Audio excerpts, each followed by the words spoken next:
Hello everyone, good morning and again welcome back to my daily blog. দেখো আজকেও চলে এসেছি আমি একটা নতুন ভিডিও নিয়ে।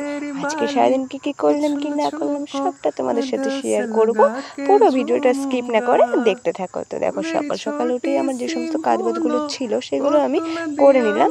আর এটা যেটা দেখতে পাচ্ছ তোমরা, এই মাটিগুলো ঠিক করা হয়েছে, কেননা এখানে অনেক সবজির বীজ ফেলা হয়েছে। মানে শীতকালে যে সমস্ত সবজিগুলো হয় এইগুলো হলে আমি তোমাদেরকে পুরোটা দেখাবো, শেয়ারও করব। আর এর মধ্যে আমার মায়ের দেখো সকাল সকাল পুজো দেওয়া কমপ্লিট হয়ে গেল। আর ফোনে যেহেতু চার্জটা কমে গেছিলো এর জন্য আমি চার্জটাও করে নিচ্ছিলাম। তারপরে যেতে হবে চান করতে, কিন্তু তার আগে শ্যাম্পুটা আগে আমি বানিয়ে নিই। আমি প্রত্যেকবারই যখন আমি শ্যাম্পু করি তখন আমি খানিকটা তেল দিই, তারপরে ওর মধ্যে শ্যাম্পুটা দিয়ে মিক্সড করে নিয়েই আমি শ্যাম্পুটা করি আর কি। তো তার জন্যই আমার শ্যাম্পুটা আমি প্রথমে বানিয়ে নিচ্ছিলাম। ओ मेरे खुशियों का समंदर ओ मेरे पिन कोड का नंबर।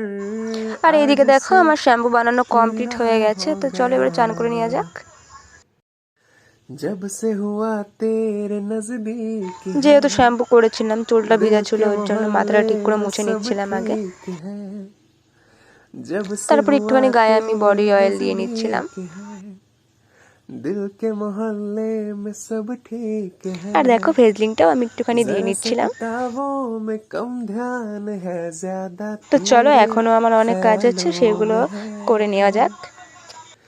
আজকে যেহেতু বানাতে হবে আমাকে সয়াবিন ভাজা, তো ওগুলোই আমি করে নিচ্ছিলাম। প্রথমে এই প্লেটে জল নিয়ে নিয়েছিলাম, তারপরে সয়াবিনগুলো এক এক করে ভিজোতে দিয়ে দিচ্ছিলাম। তো দেখো ছোট্ট ছোট্ট করে আমি সয়াবিনগুলো আগে কেটে নিয়েছি, তারপরে দিয়ে দিয়েছিলাম তেলটা একটু গরম করতে। আজকে যেহেতু আমরা নিরামিষ খাচ্ছি ওর জন্য প্রত্যেক মঙ্গলবারই আমরা নিরামিষই খাই, তার জন্য পেঁয়াজ আজকে দেওয়া যাবে না, পেঁয়াজটা। তো তার জন্য আমি আমাদের লঙ্কা গাছে লঙ্কাগুলো যেহেতু পেকে যাচ্ছে ওর জন্য ভাবলাম যে গাছের থেকেই লঙ্কাগুলো তুলে নেওয়া যাক।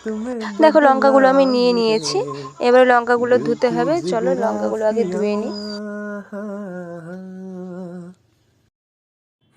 ऐसे कैसे बोली तेरे नैनों ने बोली जाने क्यों मैं डोली ऐसा लगे। আর এইদিকে দেখো অনেকটাই তেলটা গরম হয়ে গেছে।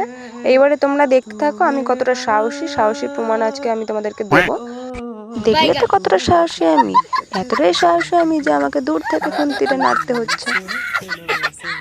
যেই লঙ্কাটা ফেটে উঠেছে অমনি আমি লাফিয়ে চলে গেছি অনেকটা দূরে। যাই হোক দেখো তারপর আমি এক এক করে দিয়ে দিচ্ছিলাম সয়াবিনগুলো, তারপরে ওর মধ্যে একটুখানি দিয়ে দিলাম লবণ, হালকা নেড়ে চেড়ে নিয়ে দিয়ে দিলাম হালকা একটু হলুদ। দেখো রংটাও খুব ভালো এসছে। এইদিকে আমার সয়াবিন ভাজা কমপ্লিট হয়ে গেছে, তারপরে আমি বেড়ে দিয়েছি ভাত সবার। তো চলো আজকের মতো এইটুকুই। তোমরা সবাই ভালো থেকো, সুস্থ থেকো আর আমাকে সাপোর্ট করো। টাটা।